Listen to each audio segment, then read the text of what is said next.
Twice in 1 week. We're here this week. Yeah, and I'm still in a bad mood. But we do have a guest, so I have to have my game on. I have to be nicer. I've already been chastised for really just calling Sarah out for the first time I've ever seen her in lipstick, lip gloss, ever in life. And I was just like, wow, you just really took your game to a new level. And it's like, be nice to Sarah. It's like, I had to be ready for our guest. I had to be ready for our guest. I can call you out on your stuff.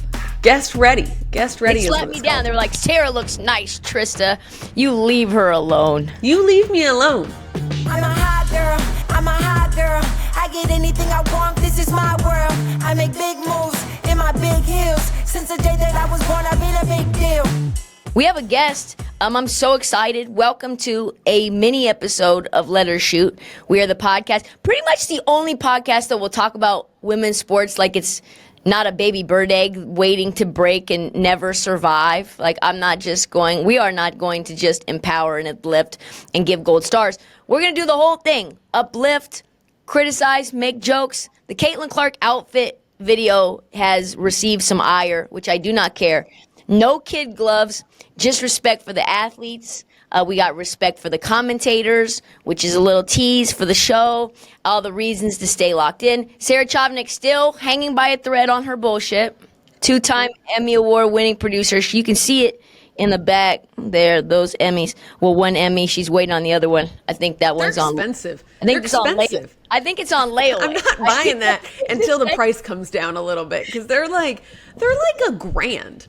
The Emmys are a victim of the tariffs. Trista Crick doesn't worry about the tariffs of the Emmys because I have 0 of them. I think I've been nominated also for 0. Yeah. Well, as this community already knows, let her shoot can mean anything, right? Including let her score a touchdown. So we have a very special guest, Phoebe Schecter, from the Great Britain national team captain, NFL coach, and one of the biggest advocates for the growing game of flag football, women's flag football. So we are super excited. We've got a big event this weekend. Phoebe, welcome to the podcast. Thank you guys so much for having me. I love it. I love the grittiness already, the honesty, and where we're going with this. So I'm so thrilled. But yeah, no, I can't wait to talk some more flag football with you guys, as it's one of the fastest growing sports in the world right now. Phoebe, I hated, when I just told you off air right before we came on, I lived in D.C., and I hated D.C. for like the first 18 months I lived there. And you know the thing that actually, I swear, I put this on my mom's life, the one thing that got me to love D.C. was flag football. Yeah! That's so dope. I joined a co-ed league, and we played on the National Mall, and the Washington Monument was one end zone, like looking that way, and then what's the other one, Sarah? The Capitol building? The Capitol building, that's the one. Capitol that guy. building. Super plugged into politics. The Capitol building was on the other side, and we played right there on the grass of the National Mall, and there was camaraderie. I was obviously, for a very amateur side of things, pretty good. We all wore cleats, so we were fucking into it, right? Like, people were like, oh, cleats. So anyway, I'm super excited about this. And I love that you played flag football in DC. I mean, what a beautiful background. It's funny, one of my teammates from over in the UK, 3 of them actually have been out playing with the DC Divas, the women's tackle team out there. So this weekend I'm in Canton, Ohio, and they're playing the following weekend for their finals in Canton, Ohio as well, with flag and with tackle. So it all comes full circle. Tell us a bit why you're in Canton. What's going on in Canton this weekend? Absolutely. So this week is the 2nd annual NFL Flag Championships. And ultimately last year, the NFL took them over from NFL Flag in the sense of they're making it one of their tentpole events. And if you think about some of the other tentpole events that the NFL have, you're looking at Pro Bowl, the Super Bowl, the draft. I mean, these are massive events. And throughout the year, all 32 teams in the NFL have regionals where teams can then qualify to go and play in these huge competitions this week, which are all literally being taken care of by ESPN. I mean, the coverage is going to be phenomenal. And I get to be there as a commentator for the second year in a row.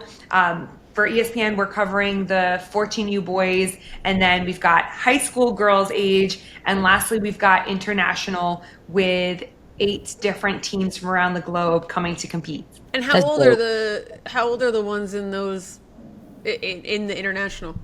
So international is a slightly different age group. It's 12U, and at the moment you have to have 2 girls on your roster. Ultimately, that is just trying to get to a place where there are more girls playing the sport. There's not enough girls to have a girls only team, but there are still girls that really want to partake in it.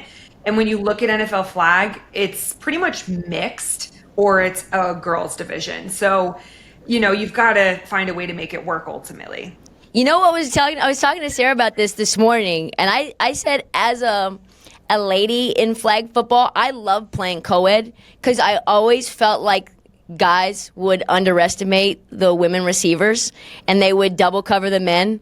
And we had our own little hey, someone's laying off me signal. It was pineapple. It was like pineapple, pineapple. I'd run like a little diamond route. And if I'm on the move, Phoebe, you're not catching me, girl. You are not catching me. How did you get interested in flag football? Well, first off, I would love to play against you because I feel like you would be just so much fun, just smack talking the entire time. It would be 100% she would. But honestly, my journey to get to where I am from flag to flag football has not been straightforward whatsoever. As you introduced me earlier, I do live in the UK. I have dual citizenship, so my mom is British, so I have 2 passports. I've been there for almost 13 years now, and I moved initially to work with horses, so something that is totally different to what I do today. But when I moved over there, it was December in England, and I can't tell you how depressing the weather is. It's horrid. And, it was just really long days, and I started to really miss home. And in February, I saw an ad for American football about 30 minutes from me. And I thought, this has to be a sign.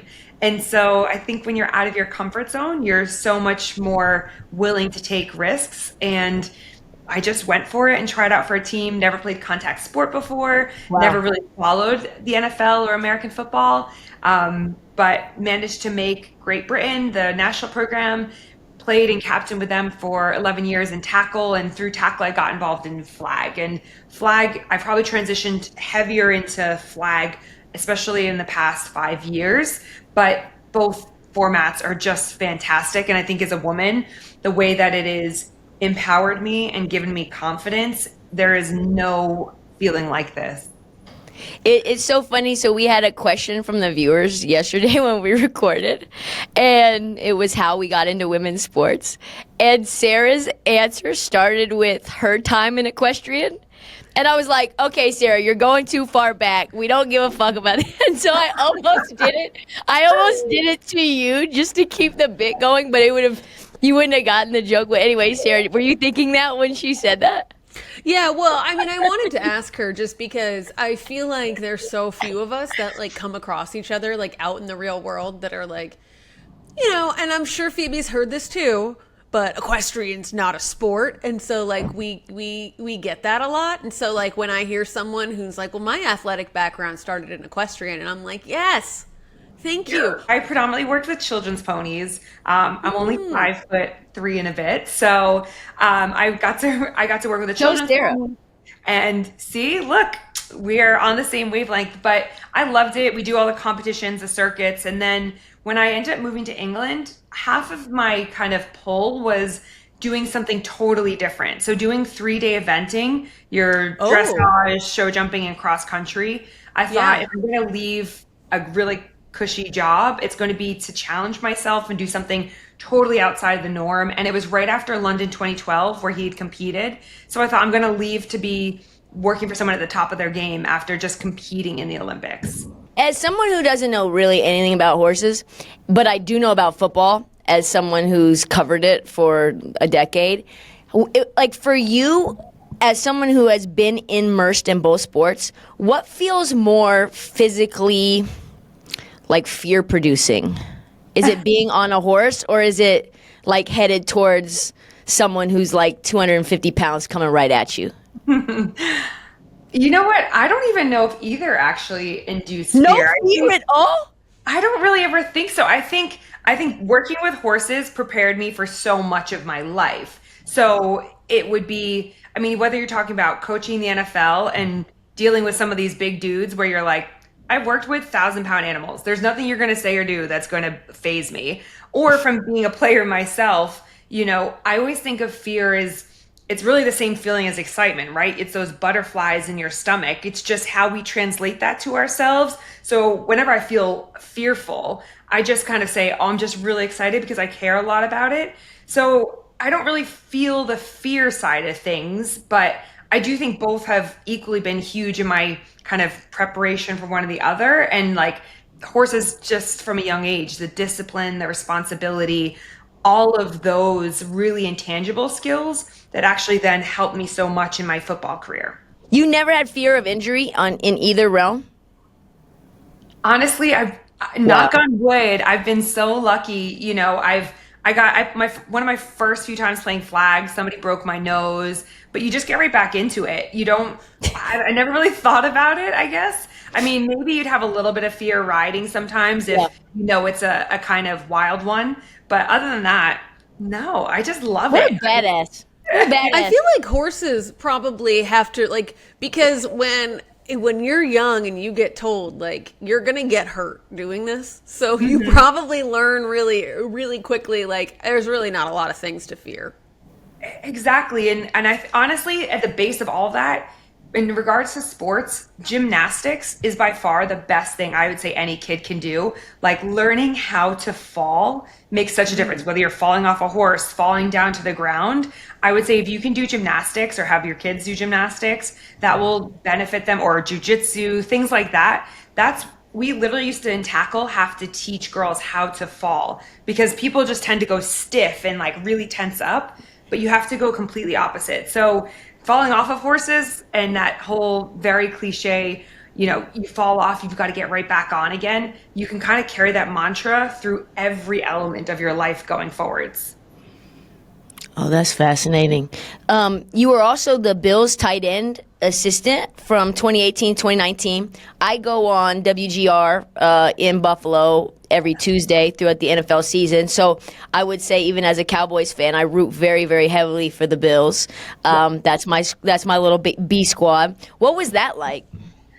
You know what? That was the most incredible experience. And I think, first off, I'm so fortunate to get to be with an organization that I'm sure, Trista, you see it now. They're not like all the other teams out there. I mean, not just because it's Buffalo and that community is so unique, but from an ownership through to Sean McDermott as the head coach, and it's such a cliche, everyone wants to talk about culture, but they truly have built a phenomenal culture in Buffalo, to the point where people are wanting to go to Buffalo, and it's not the best place to live, right? You're talking about weather-wise or anything like that, but they want to be a part of what's being built there.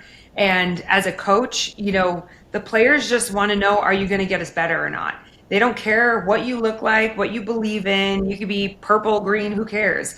Are you going to help us win games? And for me, it truly has been a life-changing experience to be in Buffalo. And I actually am going back in 2 weeks to be with them for a training camp for a couple days.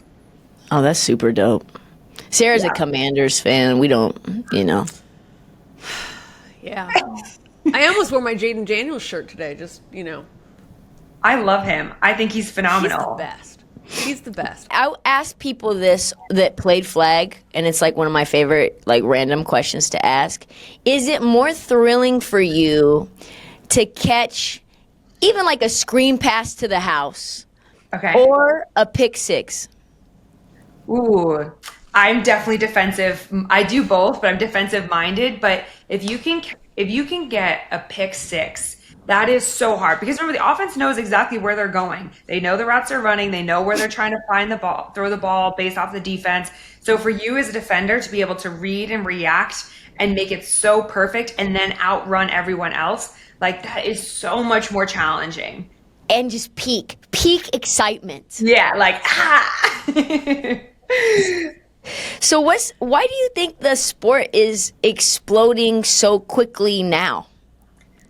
I think flag football's exploding at such a high rate because of predominantly the accessibility, right? Unlike tackle football, where you need helmets, shoulder pads, a massive football field, in flag, all you need are flag belts, you need a football, and the field itself is played on 70 by 25-yard full field. So you could fit three of those within a football field, essentially, or rugby or soccer field. And I think that helps there's fewer barriers to participation in terms of the rules too. You've got, depending on what format you're playing internationally, you've got 4 attempts to get halfway, another 4 to score. So it's easier for someone to digest. And I think the last kind of 2 pieces are a lot of parents are looking at starting their kids later in tackle. And flag is a great way, again, to work on those fundamental skills to, help with decision making and all of that. And then, of course, just having flag football be in the Olympics now, LA 28, I mean, that is just open the floodgates in terms of the participation, people wanting to be involved, and globally, right? Because it's a sport that you could be anywhere in the world and you can play this sport. And I think that element of it has been hugely exciting, with truthfully women leading the way throughout all of this, whether you're looking at in high school, varsity sport in 15 different states, and that will keep growing, or in college, you can get scholarships, NAIA, JUCO, soon to be, NCAA. So there's so many different ways that you can play, and that's all for women. What do you think has created the biggest shift that you've seen in opportunities for women? I think it probably go back to the kind of scholarship piece as well. I mean,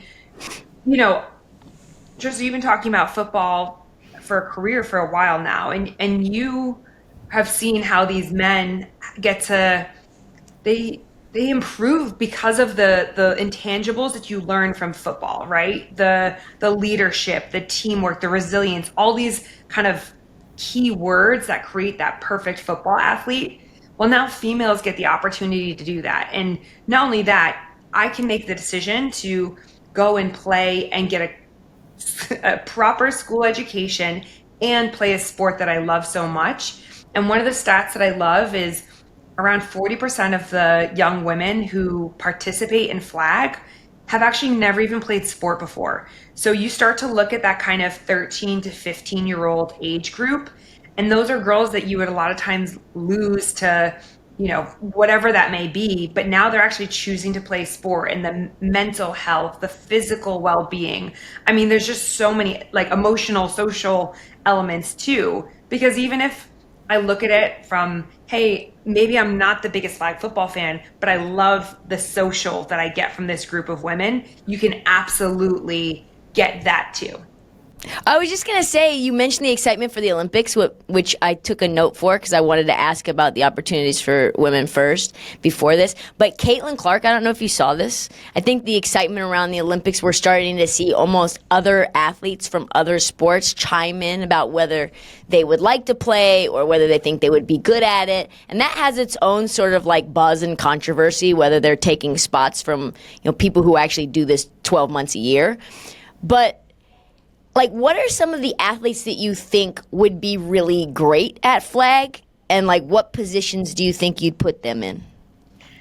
I love that question. I mean, Caitlin Clark would be incredible to have. You look at the height, the ability. I mean, she's kind of a manager essentially, right? So you think of like if she could throw a quarterback position, someone who can divvy the ball around, move it around like that. I know Jordan Childs has been super open about wanting to play some flag. I know she's doing some stuff around NFL flag championships for ESPN and just in their new commercial. But someone like that who's quick, great change of direction, that kind of explosiveness that you need within flag football. There's also an element in flag where you can't actually raise the height of your hips, so you can't jump, but you can lower them. So that ability to drop and come back up again, you need to have that kind of bounce back, fast twitch kind of movement to them. I think we in England have netball. I went to the netball finals, which is like a similar to basketball, but you have to pivot. There's no backboard to the hoop. And watching some of those athletes, like one-handed grabbing all these, like it was phenomenal. So I would say you want track stars, basketball, netball, handball, gymnastics. You want to bring all these athletes from other sports together. And I think for some of us as, I guess as athletes who might be worried about the future and what our role is, I want this game to grow. I want people to fall in love with this sport. So heck yeah, come get involved. I don't care what your background is. Like, are you going to make us better? Are you going to elevate the level of the sport? Then yes, beat me out of my spot. Alona Mary would be pretty good. She would be pretty epic. She would be. But the thing is, there's no contact. So you have to remember that. So she's still very quick, but you want a lot of those like quick body. Yeah. And because it's all about evasiveness as well, right? So who can move their hips, the like quick. I mean, so Shakira. What you're telling me is Shakira would be a phenomenal flag football player. Shakira would be I use her all the time as my example, as saying like, embrace your inner Shakira. What about a 39 and 35-year-old with past ankle, wrist, and knee injuries? I mean, can you dip? Can you get down low and get back up? Oh, girl, probably not quickly, and bring it up slow. Good. I'm glad that you brought that song up for us. It's a big part, similar to the bend and snap. And my hips, they don't lie. You know what I'm saying? They don't lie. Perfect. Then you're in. You're in. I honestly, age doesn't even matter. If you can move, like that's I'm 35, so I'm still playing. I don't know if I'll be in the Olympics, but I'm still playing for now. How about Kelsey Plum? Because there's a video. I don't know if you've ever seen the video of Kelsey Plum, but she rockets this t-shirt into the stands, and it almost looks AI. Tell us about her form. Is she a quarterback? What do we got here? So impressed by this. And I was trying to decide, is she left-handed with that throw like that? I mean, if the form, like the shoulder, watch this, the elbow goes back, the tricep extension, the follow through, takes money out of the back, your other pocket. She could definitely be a quarterback for any team out there. Like, this was unbelievable. When I saw this come out, that was a dime. It was a dime. How far was that, do we think? Was that like a that looked 40-yard throw? 40 yards to me. And it was up. So it's not just the like distance this way, it's the arc over too. I mean, you got time to get downfield. Because she was time to get downfield, and it was like on the incline. Yeah. Caitlin did something similar with a small football on a basketball court the other day, and it went the entire length of the basketball court. That's crazy. And it looked like just a little flip. See, all the talents. It's and that's why multi-sports are so important as well. Like, I think it's so good for people to play as many different sports as possible. Let's hear, though, about some of these, athletes that are playing the game. We've got a couple names here. I want to get your sell on these players, but Ashley Clam. So Ashley has been one of my teammates since she was 15. We have played together for a long time, so I've seen her growth a lot, but she's kind of the future of the sport, really. She's the one that's going to be in the Olympics in 2028. She's only young. She's got to be 21 now, but so talented. Again, those kind of long levers. She plays center for Team USA. Just a baller and like a great teammate to have. Vanita Crouch. Am I saying that right? Yeah, smashed it. Quarterback for Team USA.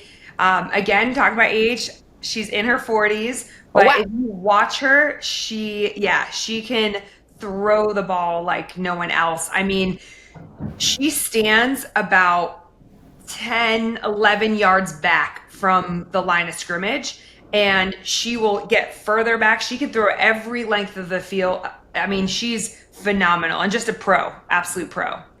40 years old. That's incredible. That spiral must be tight, boy. It's the Tom Brady of flag football, just ageless wonder. Exactly. And the name that I feel like is probably like one of the most household names right now, but Diana Flores we see her kind of all over the place now. Like she's really, her celebrity is growing. Yeah, she's my girl. I mean, again, another one of my teammates. Her, Ashley, and I played together when we were younger. But someone who just really embodies what the sport means and that kind of humility and the diversity that the sport has as well. I mean, she has done so much for Mexico as a whole. She's Team Mexico's quarterback. She was the first one to be in the Super Bowl commercial that really advertised flag football and brought so much attention to this incredible sport, but such a great ambassador. We cross paths in so many different roles, with our international federation, and she's athletes committee chair. She's just so wonderful and such an inspiration to so many around the world. And she throws a dime, like unbelievable. Her speed, her twitchiness. So you got Vanita who can chuck it so far, and so can Deanna, but it's her twitchiness that makes her so dangerous because she can go out and be a receiver as well. Who's the best at pocket elusiveness? It would definitely be Deanna. Vanita will hang in there because you've got the rusher who comes from 7 yards. So she'll hang in there until the rusher's there. But Deanna's the one that you're going to see all those highlights of her breaking people's ankles. Oh, I can't wait to see that. I love an ankle break. Same, except for a real break. We don't want to see any bones come out, but we want to see people get embarrassed and stepped over. What are the stakes? What I like to watch something with oh man, something is on the line here. I think the Olympics are on everyone's mind. What are the stakes as we go into this weekend? Yeah, so this weekend, I mean, first off, to make it to the finals would be phenomenal. These games, there is nothing like the level of competition of these teams. They're pretty much all-star teams from all over the U.S. that have made it to this point. But to be able to be on that huge stage and be playing on a very of different channels, I mean, and to take that crown, right, to ultimately be the winners of the NFL Flag Summer Championships is something that you can hold on to for the rest of your life. We also at the same time have, for the boys and the girls, we have the 5 finalists in each gender for our NFL Flag Player of the Year happening at the same time. And this is what I love about flag. So the finalists have all had to share report cards. They have to be over a certain GPA. They do video highlight reels they send in. They have to write letters about the different values that they use within the NFL, integrity, respect. Their coaches write letters as well. And then the winners get to go to Super Bowl week, basically. So Wow. They do NFL honors. They work with Oakley and all the different sponsors of NFL and NFL Flag. They go to the Super Bowl. I mean, so, there's so much that happens around the sport. And with the marriage of NFL Flag and NFL, it's sky is the limit ultimately. Well, I can't wait to watch. What channel can I see this on? Is it on ESPN 1, 2, Digital Plus? Where do we tune in? So kind of all over those places, to be honest with you. We're going to be able to air. We're going to have it on Disney, ESPN, ESPN Plus. As the weeks go on, or as the week goes on, you're going to get out more and more channels. So just tune in. We have multiple games every single day, but you will not be disappointed in the competition and the level of competition of flag. And then on Saturday, you'll have the semifinals and finals for international if you want to see some of the countries around the globe and what they're really delivering as well. I love this movement of girls, women in football, because I grew up where football was, horses were my love, but football was always my true love. And I wish that I had had a place to play it. It would have been great. When you said, Phoebe, you've gone all over the world for flag football, I was like, can I do that now? Can I go all over the world at 39 now? Yes, apparently so. I think I'm behind, though. I don't know. I'm going to need some. Can you coach me? Can we got some skills development to work on, Phoebe. I'm going to have to come out to the UK and get some work in. You will be great. Honestly, we have competitions every year, Germany, Amsterdam, wherever you want to come, there are going to be teams that will want you to play for them. So you are both welcome anytime to join in. I think I'd make a good running back. I think I'd make a good running back. You think so? I'm slippery. I almost, I don't know what it was. It was like a jam. I bet you've jammed your fingers a million times playing flag. The pinkies are always the ones to go, and I couldn't like bend this pinky for almost 2 years. It was just it hurt so bad trying to poke the ball free on defense. It's a physical sport, man. Tore my calf playing flag football. Still got to the end zone, Phoebe. Still got to the end zone. That's what matters. A true competitor. Pain is temporary. Yeah. I played flag in my freshman year of college. I went to Alabama. Amazing. And at the time, and they might still allow it, but they let the football players play flag. That's insane. And it was all co-ed. And I remember being on teams with like actual and like NFL caliber players. Yeah, like me and Mark Ingram just on the same team. And it's like, well, I'm never actually going to be able to play this game. I'm not getting the ball. No. No. Red zone scoring though in flag is I think the hardest thing. It's just so tight.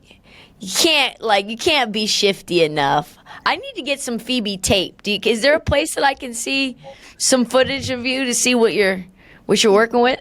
Yeah, I'll have to send it across, but otherwise I try and put it on Instagram and all that stuff. But yeah, and you're so right. The red zone defense is so hard. The end zones it's like you can't even breathe and you're trying to cover all this ground in such a short period of time. You've got like 2.5 seconds to make a decision. So yeah, tough down there. Well, awesome stuff. I'm so happy that we did this on short notice. Thanks for taking the time and the humidity when you're on the road. We always say at the end of the show, I want to get it from you too, Phoebe. So the name of the podcast is Let Her Shoot because it's all about like men letting us shoot and leaving us open and then getting cooked as a result. So at the end of every episode, we go, let her shoot. Can we get a let her shoot? Absolutely. Let her shoot. Yeah. Perfect. That's all the time that we have for this podcast. Big shout out to Phoebe Schecter, just an absolute boss bitch. Check out ESPN, all the channels for the flag football this weekend. I know I'm going to be tuning in even from Vegas. Well, actually, no, from Indianapolis for the women's WNBA All-Star Weekend. Lots of shit going on, Sarah. Lots of shit going on, Phoebe. You got a lot going on. Bro, Had a great time. Me too. We can't wait to get our drills in soon with Phoebe. Yes. I'm a hot girl, I get anything I want, this is my world.